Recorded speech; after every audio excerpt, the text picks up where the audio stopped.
OceanGate's Titan, a submarine that takes rich tourists to go see the wreckage of the Titanic, is now missing. We understand from the operator of the vessel that the vessel was designed with a 96-hour sustainment capability if there was an emergency on board. Now, with any story going viral online, there's always thousands of theories that quickly stem off that range from interesting to tinfoil hat levels of insanity. Now, me, being somewhat of a connoisseur of tinfoil headwear, I can appreciate wild assumptions, but the submarine situation has people speculating about the missing passengers being in the World Economic Forum, with Elon Musk being to blame for their disappearance, and even some sort of money laundering connotations due to the multi-million-dollar operation using $30 knockoff video game controllers. So let's just debunk or confirm everything going on so far, as the company OceanGate that leads a submarine down to the Titanic wreckage is having some issues with their website, likely because the story is going viral online, where they show the Titan submarine exploring the ocean floor, as their 3D renditions are somewhat different from what the submarine really looks like. As CBS actually went on this submarine last year, where the Titan sub looks incredibly cramped, as its specifications state it's 22 by 9 by 8 feet high, which those measurements have to include the stand because that 8 feet height doesn't quite match the sitting room only interior. But their website goes on to describe the Titan submarine as a more cost-efficient deep diving submersible with an unparalleled safety feature, the RTM, but also uses off-the-shelf components. I got these from Camper World. We run the whole thing with this game controller. Come on! Which apparently is this Logitech wireless video game controller that was available at Amazon for just $30 and had horrible reviews the last couple months, stating it can't hold the connection and actually giving a very nefarious warning. Now, a lot of people are pointing out, why does a company that charges a reported $250,000 a passenger, which means they could make $1 million a trip, would not only be using a video game controller from the year 2000, but a knockoff of another knockoff? But apparently video game controllers in submarines is nothing new, as the US Navy has been using Xbox controllers since at least 2018, which kinda makes sense, as an 18-year-old joining the Navy today was born in the year 2005, or was it 2000 and I don't know, I'm not a math Asian, but I do know they were likely raised on video games, so an Xbox controller is infinitely easier to learn than whatever this is. But I am concerned about this. Are you making money on this operation? No. So, not yet. People might say, hey, that's a lot of money, $250,000.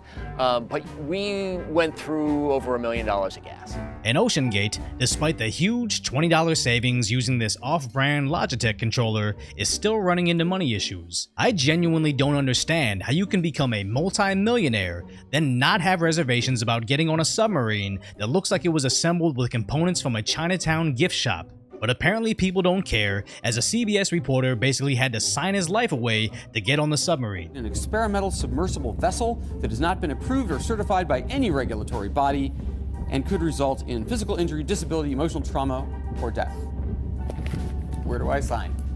And this brings us to the present, where USA Today reports how rescuers don't have much time to rescue the submarine, as the 5 people on the sub still have not been located, and report they only had a 96-hour oxygen supply where they left at 6 a.m. on Sunday, but lost contact just 1 hour and 45 minutes after it submerged, stating it should have had been equipped with a drop weight, where if they lost power, they could release it and the submarine would just rise to the surface. But there could be a leak in the hull, where if it fell to the seabed, it could still be intact, but beyond the continental shelf, and not many vessels will be able to go that deep. Then USA Today goes into who specifically was on that sub, so now places like TMZ are essentially slamming their family, writing that one passenger's stepson is at a concert, and others reposting online that one of the passengers is allegedly a part of the World Economic Forum, which, if you're unaware, the WEF is responsible for bizarre initiatives like people should have no personal possessions and it'll make them happier. They apparently want to get rid of 75% of the cars on the road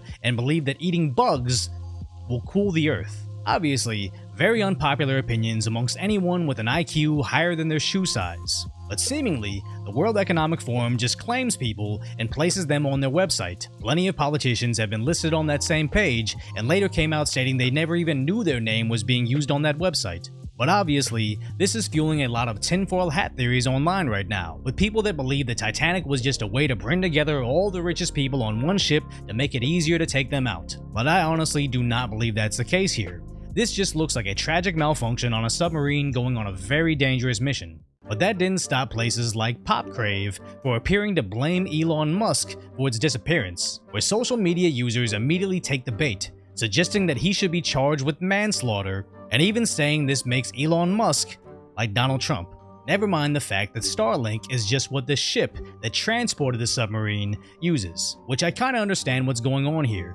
Elon Musk is a huge draw on the news, so PopCrave is trying to harvest those delicious clicks while something is trending, and they did get 1.4 million views, so mission accomplished, I guess. But my main issue is all the people that read the headline and immediately went into their confirmation bias. They know nothing about the technology involved with Starlink or OceanGate, but they do know Spaceman bad, Orange Man bad. So they need to jump on every opportunity to show the world how well they've been programmed to dislike someone they know very little about. Because sadly, it detracts that right now, there's 5 poor souls trapped in a tiny capsule that looks no bigger than 2 twin-sized beds just floating through the abyss. So hopefully we'll have some great news in the very near future, and subscribe if you enjoy the concise, lighthearted commentary on what's really going on in the world, then check out my video on the creepy way AI chatbot cartoons are becoming self-aware.